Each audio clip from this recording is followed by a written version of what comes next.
ଏଇଟା ଆମ ପାଇଁ ରାଜା ସାହେବଙ୍କର ରାଜବାହାଦୁରଙ୍କର ଆଜି 126ତମ ଜନ୍ମ ଜୟନ୍ତୀ। ସେଥିରେ ନିଶ୍ଚିତ ଭାବରେ ଏ ପ୍ରଦେଶର ଗୋଟେ ଜନସାଧାରଣ କୁହନ୍ତୁ ବା ଏଥିରେ ଜନ୍ମ ହେଇଥିବା ପାଇଁ ନିଜକୁ ମୁଁ ଗୌରବାନ୍ୱିତ ମନେ କରୁଛି ସେଥିରେ।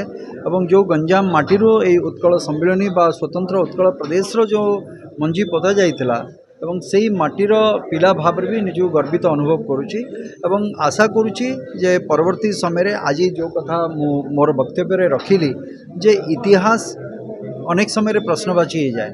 ତେଣୁକରି ଏ ଇତିହାସର ଅନେକ ଗୁଡ଼ିଏ କଥା ରହିଯାଇଛି ଲୁକାୟିତ ଭାବରେ, ସେଗୁଡ଼ିକ ଯେମିତି ପବ୍ଲିକ୍ ଡୋମେନ୍ରେ ବା ଜନତାଙ୍କ ସାମ୍ନାକୁ ଆସିବା ଦରକାର, ସମସ୍ତେ ଜାଣିବା ଦରକାର। କାରଣ ଇତିହାସ ହେଉଛି ଆମର ଅତୀତ। আজি বর্তমানকু ঠিয়া হইকি যদি আমি ভবিষ্যতর কথা চিন্তা করিবা তাহলে সেই ইতিহাসকু সর্বসম্মুখকু আনিবা নিহাতি দরকার।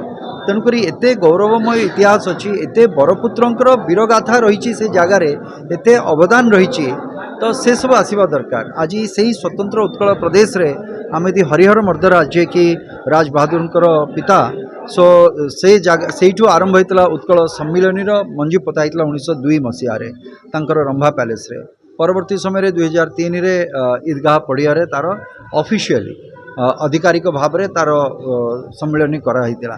ପରବର୍ତ୍ତୀ ସମୟରେ ସେହି କଥାକୁ ସେ ସୁଯୋଗ୍ୟ ପିତାଙ୍କର ସୁଯୋଗ୍ୟ ପୁତ୍ର ହିସାବରେ ସେ ତାକୁ ଆଗେଇ ନେଇଥିଲେ ଏବଂ ଅନେକ ଅବଦାନ ରହିଛି ଅନେକ କ୍ଷେତ୍ରରେ।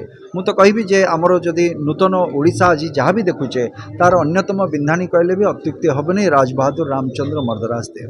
ଖାଲି ସେତିକି ନୁହେଁ, ସେ ମଧ୍ୟ ଆମ ସ୍ୱାଧୀନତା ଏମିତି ସ୍ୱାଧୀନତା ସଂଗ୍ରାମୀ ଥିଲେ, ମୋଗଲ ମାନଙ୍କ ସହିତ ଲଢ଼େଇ କରିଥିଲେ, ତା ସହିତ ଆମ ଜଗନ୍ନାଥ ସଂସ୍କୃତି ପରମ୍ପରା ପାଇଁ ଆମ ମନ୍ଦିର ପାଇଁ ମଧ୍ୟ ସେ ଲଢ଼େଇ କରିଥିଲେ। ଠିକ୍ ଦେଖନ୍ତୁ, ସେ ଅନେକ କଥା ମୁଁ କହିଲି ସେଇଥିପାଇଁ ଯେ ଇତିହାସ ଅନେକ ସମୟରେ ପ୍ରଶ୍ନବାଚୀ ହେଇଯାଏ, କିନ୍ତୁ ଏସବୁ ତଥ୍ୟ ଆସିବା ଦରକାର। ଯଦି କଳା ଜଗତକୁ କହିବେ, ମୁଁ ଯେଉଁଥିରେ ମୋର ପେଶା ଯେଉଁଟା ମୁଁ କୁହେ ସିନେମା, ସେଥିରେ ବି ଭାବନ୍ତୁ ମୋହନ ସୁନ୍ଦର ଦେବ ଗୋସ୍ୱାମୀ ଯିଏକି ପ୍ରଥମ ଜନ୍ମଦାତା ଓଡ଼ିଶା ସୀତା ବିବାହ, ସେଥିରେ ବି ଆମର ରାଜବାହାଦୁରଙ୍କ କଥା କୁହନ୍ତୁ, ଚିକିଟି ରାଜାଙ୍କ କଥା କୁହନ୍ତୁ, ଯେଉଁମାନେ କି ଆର୍ଥିକ ସହାୟତା ସେତେବେଳେ କରିଥିଲେ ସୀତା ବିବାହ ନିର୍ମାଣ ହେବା ପାଇଁ।